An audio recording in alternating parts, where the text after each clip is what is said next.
नमस्ते, मी योगेश कुटे. लेट्सअप खबर बातमध्ये तुम्हा सर्वांचं पुन्हा एकदा स्वागत.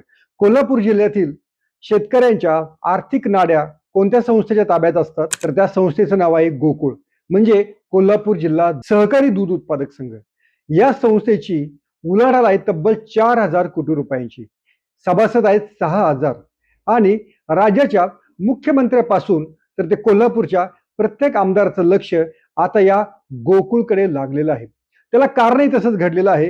गोकुळच्या विद्यमान संचालक मंडळाची मुदत ही 4 मे रोजी संपत आहे. या निवडणुकीमध्ये राष्ट्रवादी काँग्रेस, भाजप, शिवसेना यांच्यासह अनेक बड्या नेत्यांचे डावपेच आता रंगू लागलेले आहेत.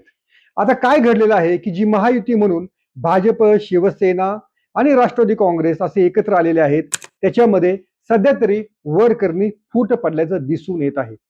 भाजपनं आणि शिवसेनेनं त्यातही भाजपच्या काही नेत्यांनी या संस्थेच्या नाड्या असलेले प्रमुख नेते हसन मुश्रीफ यांच्यावरती नेम धरलेला आहे. तो नेम इतका जबरदस्त धरलेला आहे की हसन मुश्रीफ यांना भाजपसमोर शरणागती पत्करावी लागते की काय अशी परिस्थिती निर्माण झालेली आहे. 6,000 या संस्थेमध्ये मतदार आहेत. त्यातल्या काही दूध उत्पादक संस्था आहेत. या संस्था ठराव करून या ठिकाणी आपले मतदार पाठवत असतात. त्यातील 1,200 संस्थांवरती अपात्रतेची कुऱ्हाड ठेवण्यात आलेली आहे. या संस्था वेळेवर दूध घालत नाहीत म्हणून त्यांना अवसायनात म्हणजेच दिवाळखोरीत म्हणजेच त्यांचा मतदानाचा हक्क काढण्यासाठीची खेळी सुरू झालेली आहे. या खेळीमध्ये गडहिंग्लजचे आमदार आणि हसन मुश्रीफ यांचे राजकीय प्रतिस्पर्धी शिवाजी पाटील यांनी पुढाकार घेतलेला आहे. हसन मुश्रीफ यांच्यावर रोज आरोप करून कोल्हापूरमध्ये धुरळा उडवायचं काम हे शिवाजी पाटलांनी सुरू केलेलं आहे. खायचं युतीचं आणि काम करायचं काँग्रेसचं असा एक नवा नारा त्यांनी हसन मुश्रीफ यांच्या विरोधात लगावलेला आहे. कारण या सगळ्यामध्ये हसन मुश्रीफ यांच्यावर जरी नेम असला तरी बळी हा सतेज पाटलांचा घ्यायचा आहे. कारण सतेज पाटील यांच्याकडे सध्या कोणतीच संस्था नाही, कोणतंच सत्तास्थान नाहीये. काँग्रेसचा पश्चिम महाराष्ट्राचा एकांडा शिलेदार म्हणून सतेज पाटील यांचा उल्लेख केला जातो. सतेज पाटील यांच्याकडे जर पुन्हा गोकुळची सत्ता आली, गोकुळमध्ये त्यांची ताकद वाढली, तर ते पुन्हा भाजपला त्रास देऊ शकतात. राजकीय डावपेचामध्ये तोडीस तोड उत्तर देऊ शकतात. हसन मुश्रीफ आणि बंटी पाटील यांची जोडी महाराष्ट्रामध्ये प्रसिद्ध आहे. या दोघांनाही एकत्र काम करायला आवडतं. त्यांनी यापूर्वी देखील अनेक संस्थांमध्ये कोल्हापूरच्या सत्तास्थानांमध्ये एकत्र सत्ता राबवलेली होती आणि त्यामुळं भाजपला कोल्हापूरमध्ये एंट्री अवघड झालेली होती. आता या सतेज पाटलांकडे कोणतीही संस्था नाही. ना जिल्हा परिषदेमध्ये काँग्रेसला काही सर्वाधिक मोठा पक्ष असला तरी त्या ठिकाणी सत्ता नाही. महापालिका देखील भाजपनं आणि महायुतीनं त्यांच्या हातातून खेचून घेतलेली आहे.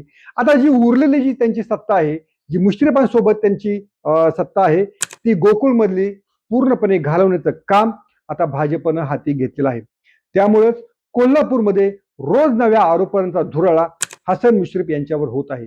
हसन मुश्रीफ यांच्यावर असा दबाव टाकला जात आहे की तुम्ही कोणत्याही परिस्थितीमध्ये बंटी पाटील यांच्या सोबत युती करता कामा नये.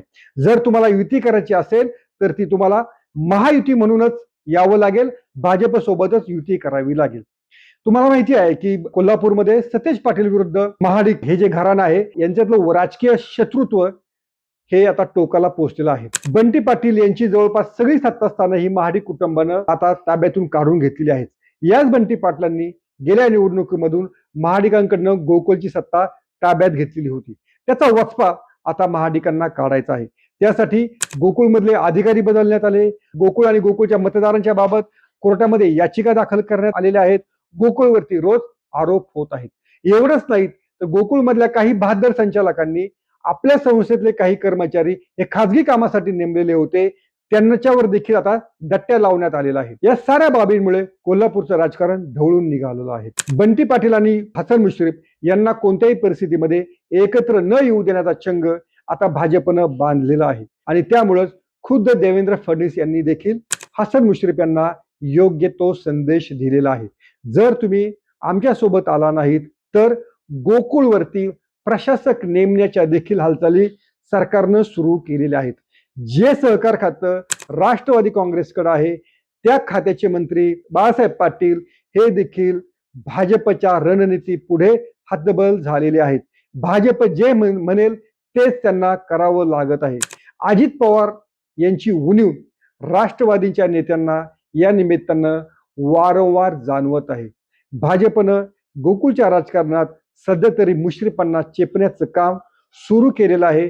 पण मुश्रीफांना राजकीय दृष्ट्या चेपण्याचा खरा जो डाव आहे तो बंटी पाटलांची सत्ता खेचून घेणं हा आहे. त्यामुळे बघूया या 4 मे रोजी कोल्हापूरच्या गोकुळच्या संस्थेची निवडणूक लागते की त्या ठिकाणी प्रशासक नेमून भाजप आपली मोहीम फत्ते करतं.